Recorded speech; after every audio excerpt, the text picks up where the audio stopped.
12 August गतकाळाचे अवलोकन. प्रथम आपण गतकाळाकडे वळून बघतो. आपण कुठे चुकलो होतो व शोधून काढण्याचा प्रयत्न करतो. नंतर आपण केलेल्या नुकसानाची दुरुस्ती करण्याचा जोरदार प्रयत्न करतो. 12 पायऱ्या व 12 रूढी. पान नंबर 77 इंग्रजी.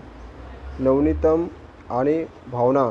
चिंतविणे येयेच्या मुक्ती यात्रेच्या एखाद्या यात्रेकरून प्रमाणे मला अनुभव आला. एक नवीन मानसिक शांतीचा क्षितिज निश्चय व अंधकारमय ऐवजी स्वच्छ व तेजस्वी दिसू लागले. आयुष्याचा तपास करताना व जिथे दोषी होते तिथे ती गोष्ट मला सरळ चढ असलेल्या धोकादायक रस्त्याप्रमाणे भासत होती.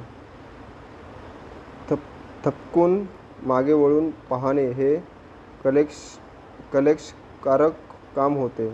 तेथून मी पडेन की काय ह्या कल्पनेने मी घाबरलो होतो. हा भूतकाळ माझ्या मनातून काढून टाकून मी माझ्या या सोनेरी वर्तमान काळात जगू शकणार नाही काय? मन शांतीकडे तीव्रतेने होणारी माझी हालचाल आणि मी स्वतः ह्याच्यामध्ये मी ज्या दुखावले होते ते सर्व उभे होते, जे अजून सदस्य दविके बुद्धीत वास करीत आहेत व ज्यांच्या उपस्थितीने माझ्यामध्ये दोषीपणाची भावना निर्माण होत होती.